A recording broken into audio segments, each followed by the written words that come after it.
Welcome to the Financial Flossing podcast with Ross Brannan, guiding dental professionals to a brighter future. Ross Brannan is a financial advisor who knows it's not just about your teeth. He helps dental practice owners protect and maximize today's cash flow to plan for tomorrow's cash needs. Find him at rossbrannan.com. On the show, he brings together experts to help dental professionals looking to make smart money decisions to grow their income, turn their retirement goals into reality, and improve their lives. And now, here's your host, Ross Brannan. Welcome to the show. My guest today is Perrin. Perrin is the co-founder of Polaris Healthcare Partners. Polaris Healthcare Partners helps dental entrepreneurs build and exit successful group practices. Their expert consulting team will guide you through the full business growth cycle by helping you hone your vision, develop and execute your growth strategy, centralizing services, helping you bring in new associate equity partners, obtaining the appropriate growth capital, and exiting the business you've built, partnerships, and exit strategies. Perrin, welcome to the show. Great to be with you, Ross. I really looked forward to this. Thanks for having me on the show. Ross, Floss, we're off and running, right, man? Exactly. So that was a little bit of a mouthful in the intro right there. Tell us what Polaris does. So Polaris is a consulting and M&A advisory firm that focuses exclusively with group dental practices, and we help entrepreneurs who happen to be dentists build and ultimately exit successful group practices. So as you well know, half of the industry is solo dentist in a solo location, which that's the way the industry's been structured for all of time, it seems. We really don't work with solo practices, and we don't work with private equity-backed enterprise-level groups. We only work with entrepreneurs who are looking to build a group and potentially exit that group. And by group, we mean more than one location, correct? Yeah, that's right. It's, maybe they have one location, but their desire is to add a location every year for the next 3 or 4 years. So how do they do that? We coach them through that process. We consult with them through that process. And they could end up bringing minority partners into the fold through either buy-in or earn-in equity structures. So it might start out as one owner in one location, but it could end up being multiple locations with a lot of minority partners along the way. And it could be just two partners, 50-50, who want to create their own little mini DSO, correct? Absolutely. Yeah, absolutely. Okay.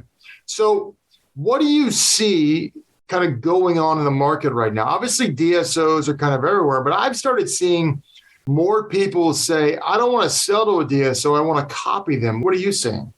Yeah. So, I mentioned that we help entrepreneurs build and exit successful group practices, and exit does mean sell.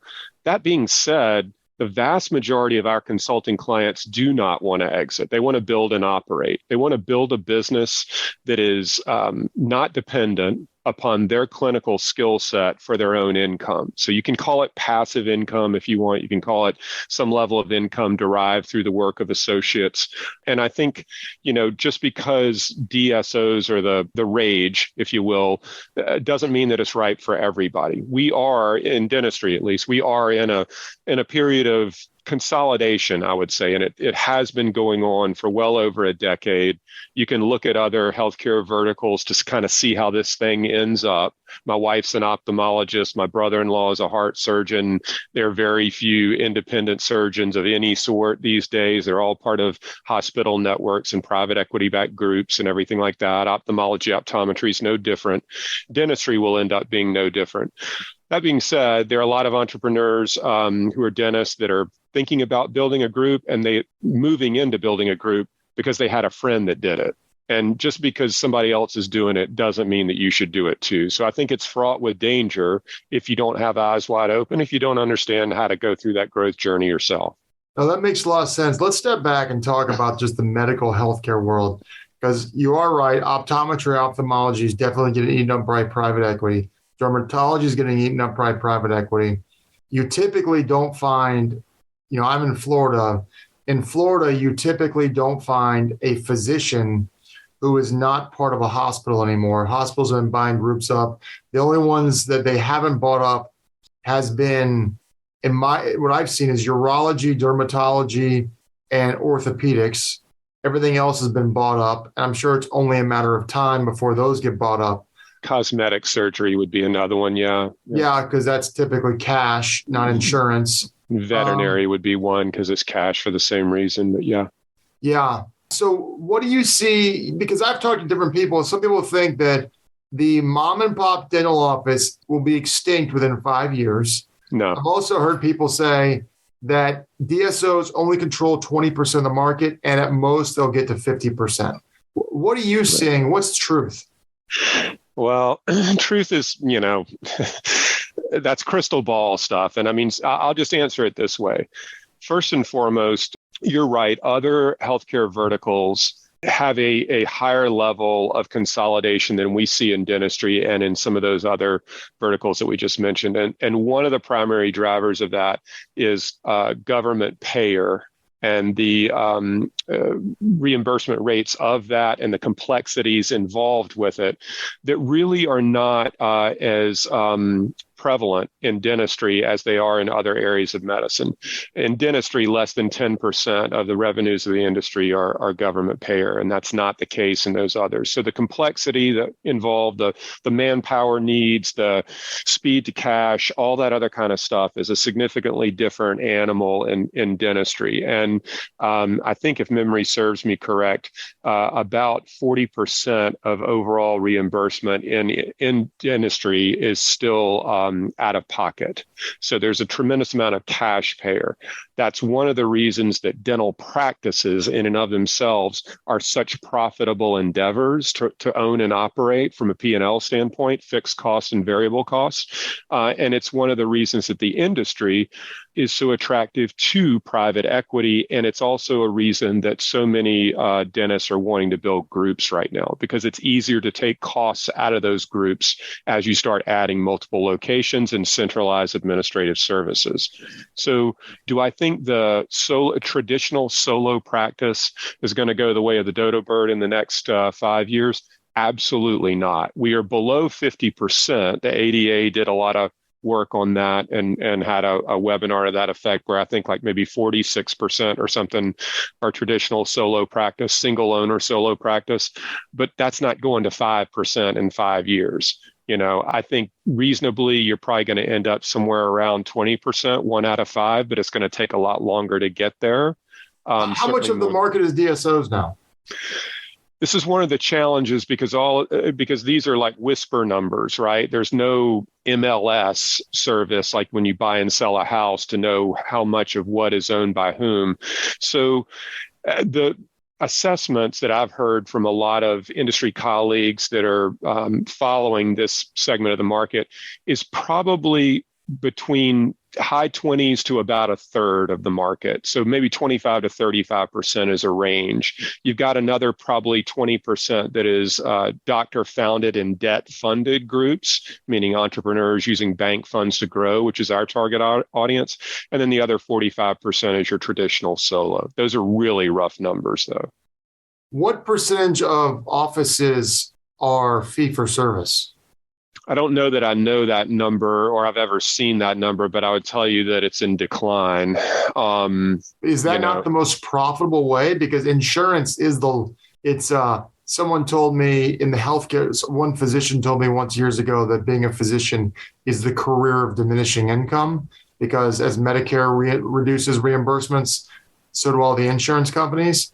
And I know insurance companies typically, even dental insurance companies, reduce reimbursements or they don't have an inflation COLA factor on them. So it's always costing more for the patient or whatever. And some of the most successful financially dentists I've seen are fee-for-service dentists. Could I not argue that's the most lucrative way to run a business? You could, but it depends on how you look at it. So if we're talking about traditional solo practice, a fee-for-service practice requires fewer people to operate it, because you're not chasing insurance billing and, pre-auths and all that kind of stuff. So you have fewer head count, take some of the cost structure out. There is very little AR. Most of it's collected at point of service. So there's fewer people in the billing and collections department, if any. typically people who are fee for service patients don't fail to show up for appointments. They value the relationship with the provider. They're not going to leave because their insurance changes or something like that. So those businesses are traditionally stickier from a patient retention standpoint. They're easier to operate due to less complexity, and they're probably much more profitable on a case by case basis from a P&L standpoint. That being said, it's incredibly difficult to scale or multiply a business such as that because it's so provider dependent. So if you're going to build a group, you're arguably not going to take a tack of trying to build a strictly fee for service group, because that adds an element of complexity at a provider level and a marketing level that's really difficult to solve.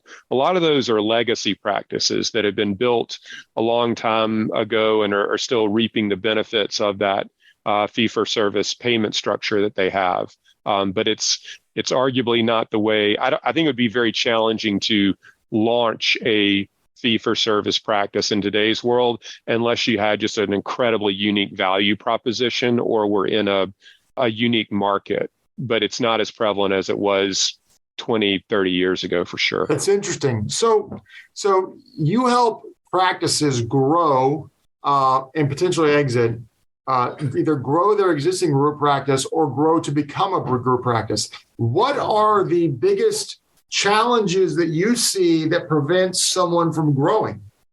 It's a good question, right? I mean, because a successful dentist in a solo location probably got to be successful because he or she has great patient rapport, right? Their case acceptance numbers are through the roof. They probably do really good clinical dentistry. They have great culture and the staff doesn't turn over consistently, and they may be fee for service, like we mentioned before.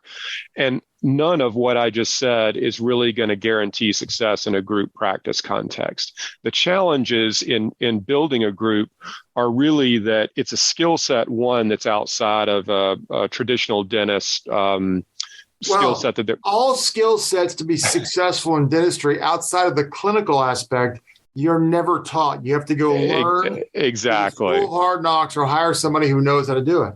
Yeah, I mean, that's been that way in dental school. The business course is like a semester long, right? I mean, go figure. But so I think there are a couple of challenges, though, to answer your question in building a group, and in no particular order of importance. The first one is, how does that founder start to replace themselves in a clinical capacity? Because you start adding locations 2, 3, 4 at some level, you're building a business now. Somebody's got to lead that business. Somebody's going to have to be the CEO, the visionary. And you can't do that while you're cutting crown preps. So if you're going to start giving up days per week of clinical care, you got to replace yourself with an associate probably, and you got to pay that associate to do that work that you're no longer doing. So we call this the scaling yourself out of the clinician role. And what typically happens in that context is that the founder who's replacing himself or herself in a clinical role starts to take a personal income hit, because now they got to pay the associate to do the work that they no longer want to do. And when that happens, it can put pressure on them on the home front, because they probably have a standard of living that's geared toward the amount of income they derived as being the lead economic engine of the business. So how you replace yourself in a clinical capacity would be the first challenge. The second challenge is how you buy or build practices. Are you going to build them like de novo, or are you going to acquire them? And how do you think through acquisitions? Because culture matters a lot, and misalignment of culture will erode value quickly. Provider turnover will. If you overpay for a practice that's underperforming from a cash flow standpoint, and now you've got debt service on it, that can, create a tremor. And then if you're going to build a business to any level of size and scale, you're probably going to have to do it with associates that either earn into the equity structure of the business or buy in, or maybe a combination of both. So how do you bring in minority partners to kind of, help you man the ship and minimize associate turnover? So this would be a handful of things kind of off the cuff, I would tell you, that are challenges. When people hire you, they're obviously coachable enough to pay you money, but are they coachable enough to realize they don't have the skill sets and you can help them? Are 100% of them coachable? Probably not. I mean, but I would say the vast majority that work with us are. And the reason for that is, unfortunately, they've probably stepped on a landmine. One of the things that I just mentioned before, or a handful of others that would be kind of, I would call it making a fundamental mistake. And they realize that when they make a fundamental mistake, that they probably need to find some educational path to becoming a better business owner. And, there are very few people, there are very few companies that do what we do in terms of strategic consulting. So, hopefully they find us. If they've stepped on a landmine, hopefully it's not catastrophic and we can help them undo it, then put them on the right path to success. And then the other thing I would say is that we do a lot of speaking from the stage at trade shows and conferences. We have our own podcast that we drop episodes on a weekly basis called Group Practice Accelerator. And we teach a lot of the fundamental concepts through webinars and, white papers. So there's a lot of content resources on our website that people can go and get educated on a lot of the things that we advocate and a lot of the direction we provide. And at that point, maybe the bell goes off in their mind that says, okay, I don't know what I don't know, and I need to start somewhere. And these guys might be the right solution to at least get me on the right path. And if they come to us before they step on a landmine, we're probably starting off on a little bit better footing. So what are some basic growth strategies, kind of a low-hanging fruit that you recommend for groups? So the low-hanging fruit is really, we ask a fundamental question of every prospective client and every client we work with. And that is, what are you trying to build and why are you trying to build it? And that may sound fundamental, and it is, but it is alarming how many people haven't given enough thought to that. And when I say, what are you trying to build? What I mean specifically are things like, how many locations is it? Or how much in revenue is it? Are you going to have minority partners or equal partners in it? How fast do you want to build it until you get to whatever success is for you? And then why are you trying to build it? Is it cash flow? Is it a build for exit? Like, what's your driver behind doing this? And we find that the answers to that fundamental question are typically in one of two camps.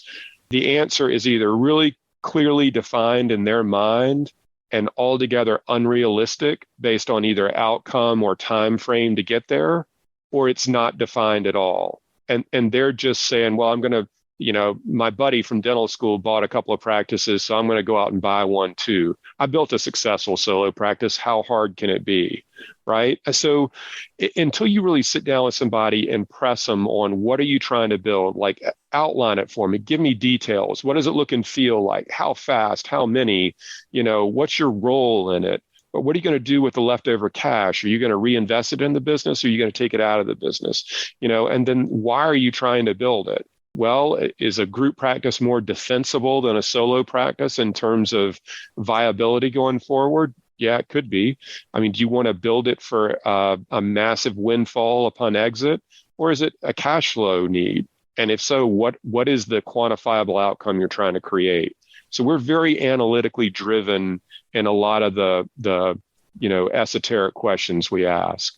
Yeah, well, you need to be analytical in many respects. Sometimes the entrepreneur is not analytical, but they need somebody analytical on their team to really kind of look at things, because they might just like, hey, I'm going to go start a biopractice right out of dental school, and all the next thing you know, maybe they had some level of success. Maybe they're just average. Maybe they're just a superstar because they have a unique skill set and they don't even realize it.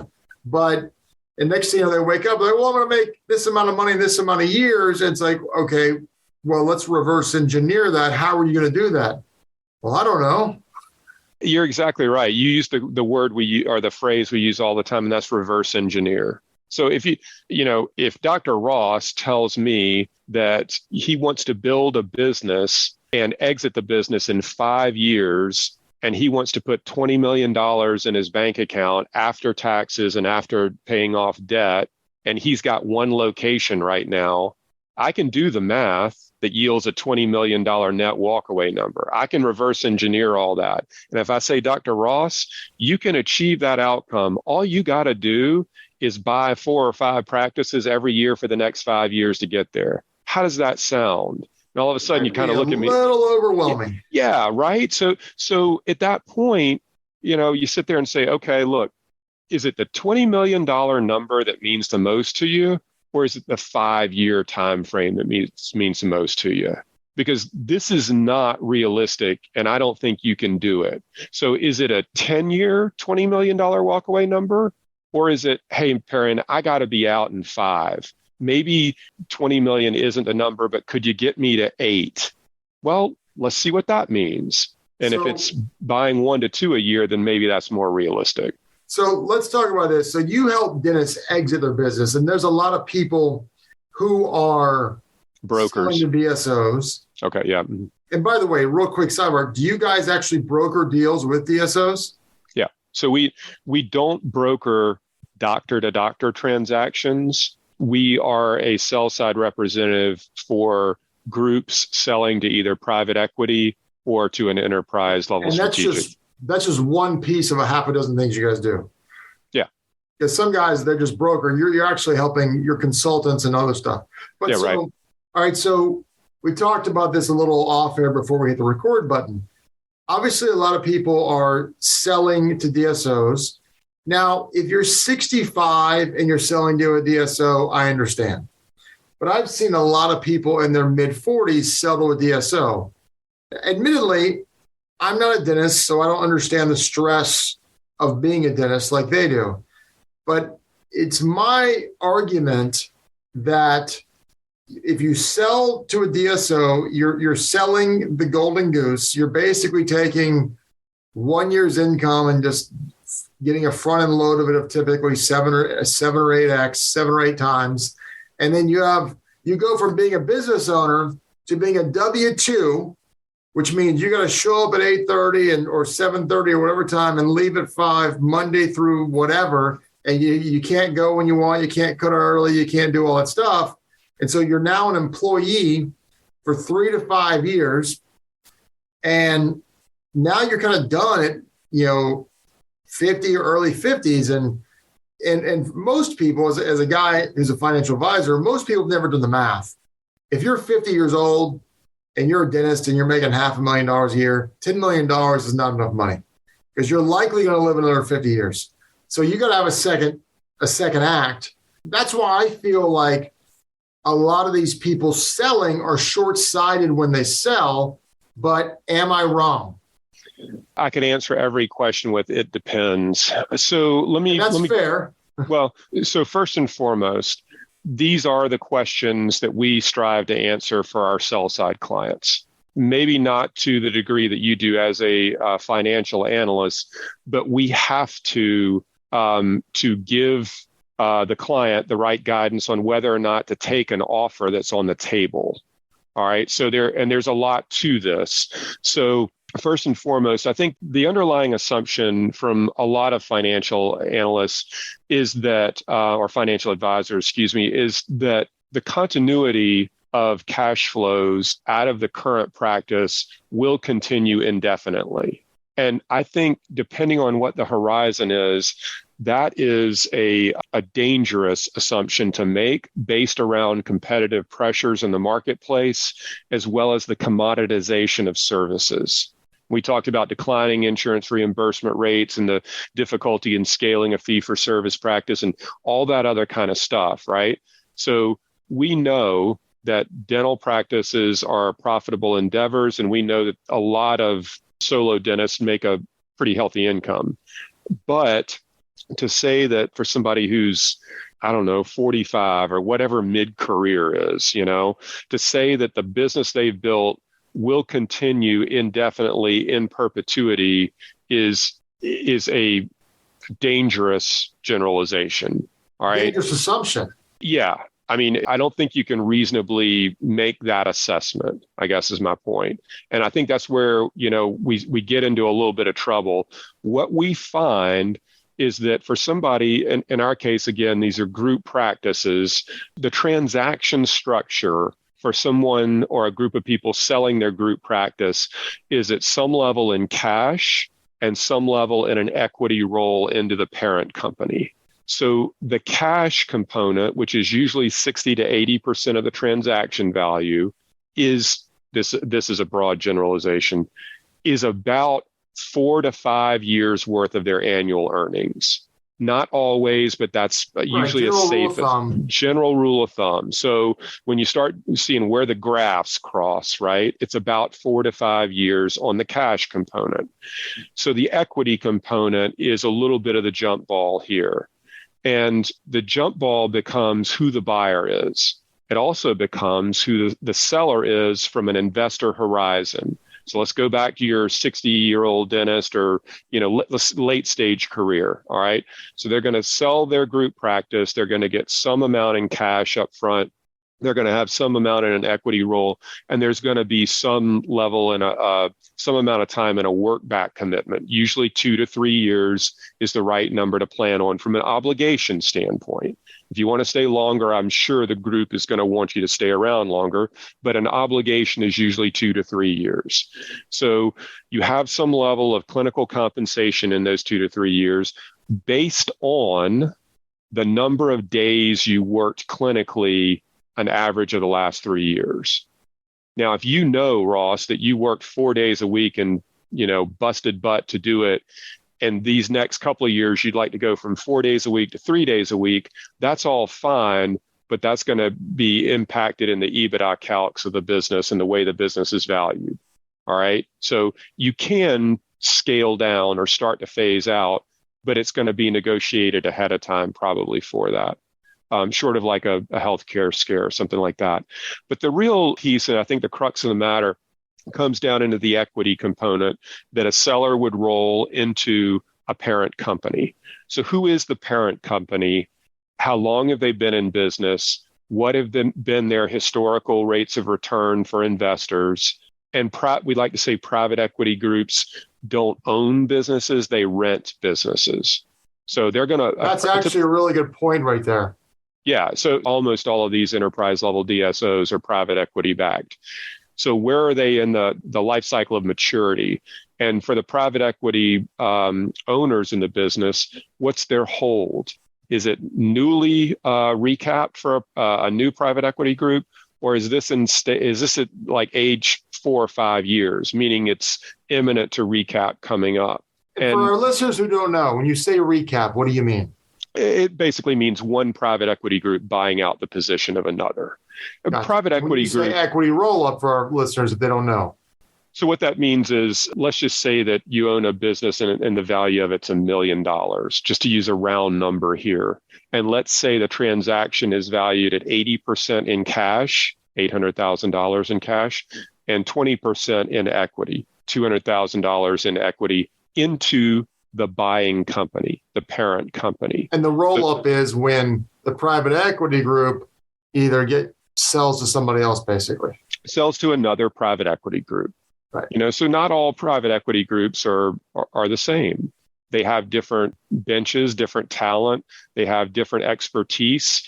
Their target business to own has different characteristics. So some are really good at early stage businesses, growth and development. Others are very good at, mid-stage businesses for scale. And others are more almost annuity based, which works really well in dentistry due to the cash flows of these businesses. So when you roll equity into a DSO, the opportunity, much like buying stock in Apple or something, or today when we're recording this, Porsche went public in Germany as an IPO. If you bought a share of Porsche the day it went public, you may have some, fandom for the car company itself, the brand, but you probably also bought it as an investor thinking that it's going to be worth a lot more a year down the road or something like that. Same thing with an equity position in a DSO. You would roll $200,000, to use the last example that I was on, into the DSO because your advisor, i.e. us, ran the projections and said, based on where they are in the life cycle, based on their track record of experience, based on what we know, the likelihood is that it might return as much as 2.25 or 3.5 or something like that. It's a way to double your money. It's kind of like insider trading that's still legal.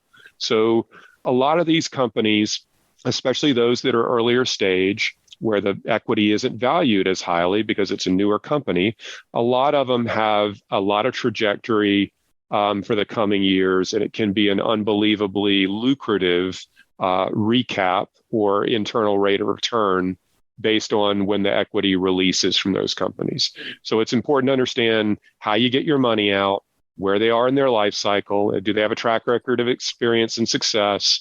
What are your objectives as an investor? And what would we reasonably project to be an outcome for you in some period of time with it? So who is your ideal client? Who are the people you can help the most? Yeah. So like I said before, we don't work with private equity-backed groups unless they're a buyer for somebody we represent. And we don't really work with what I would call traditional solo practices. We only work with what we call doctor-founded and debt-funded groups. And those are dentists who are entrepreneurs at heart that want to build multi-location groups, and they're going to use bank funds to grow. Could be a solo owner. It could be multiple owners in a group. They could be at 1 to 2 locations. They could be at 5 to 10, and they want to get to 20 locations. But all of the work we do, whether it's on the the growth and scale side of the business or the exit side of the business, all we do is work with group practices, and we only work in dentistry right now. So if people want to get in touch with you and talk to you, how would they do that? Well, I would first point them to our website, which is www.polarishealthcarepartners.com. We looked for the world's longest unclaimed URL, and I think we found it, but I can give you that if you want to link to it in the show notes. But polarishealthcarepartners.com is our website. You can read a lot about us. You can download a lot of information. Our podcast is there, a bunch of videos, and you can What's also the name of your podcast? Group Practice Accelerator. Group so Practice they can find that on iTunes then, right? iTunes, Spotify, Google Play, all of those outlets. And you can also link to it off of our website. So there's a lot of information on our website that your audience can consume. You can also book a call with me directly off that website or my partner, Diwakar Sinha. And I'll leave you my contact information, email address. It's Perrin, Perrin, at polarishealthcarepartners.com. You can see us. There's a calendar of events where we're speaking, any upcoming webinars, things like that. So there's a lot of different ways to access our content, become a follower, or if you've got, questions about any of the stuff we've shared today, I take probably between 5 and 10 prospective client calls a week. So I'm very, very willing to hop on a call with somebody. What is one last tidbit that you can share? I think the most important thing is if you're going to build a group, it's not for the faint of heart, and you shouldn't do it because everybody else is seemingly doing it. If you're going to build a group, you owe it to yourself to learn what you don't know, to be intentional about it, and to have realistic expectations. And if you can work with an advisor in a limited capacity or an extended capacity that helps you clarify that, you increase your probability for success, but success isn't guaranteed. Well, this has been a really insightful conversation, Perrin. I really appreciate your time on the show today. My pleasure. Thanks for having me on. Good to see you again, and I hope to have you on our show sometime, Ross. Well, that would be great. You've been listening to the Financial Flossing Podcast with Ross Brannan. This has been another episode of Financial Flossing with Ross Brannan, guiding dental professionals to a brighter future. If you liked what you heard, consider subscribing wherever you listen to podcasts. For more on Ross Brannan, visit rossbrannan.com. This podcast is for informational purposes only. Guest speakers and their firms are not affiliated with or endorsed by PAS, Guardian, or North Florida Financial, and opinions stated are their own. External sites and materials are provided for your convenience in locating related information and services. Guardian, its subsidiaries, agents, and employees expressly disclaim any responsibility for and do not maintain, control, recommend, or endorse third-party sites, organizations, products, or services, and make no representation as to the completeness, suitability, or quality thereof. Ross is a registered representative and financial advisor of Park Avenue Securities, LLC, PAS, OSJ 3664, Coolidge Court, Tallahassee, Florida 32311, 850-562-9075. Security products and advisory services offered through PAS, member FINRA, SIPC, financial representative of the Guardian Life Insurance Company of America, Guardian, New York. New York, PAS is a wholly owned subsidiary of Guardian. North Florida Financial is not an affiliate or subsidiary of PAS or Guardian. Arkansas Insurance License 1613-9032, California Insurance License 0L10073, 2022-145587, expires 10/24.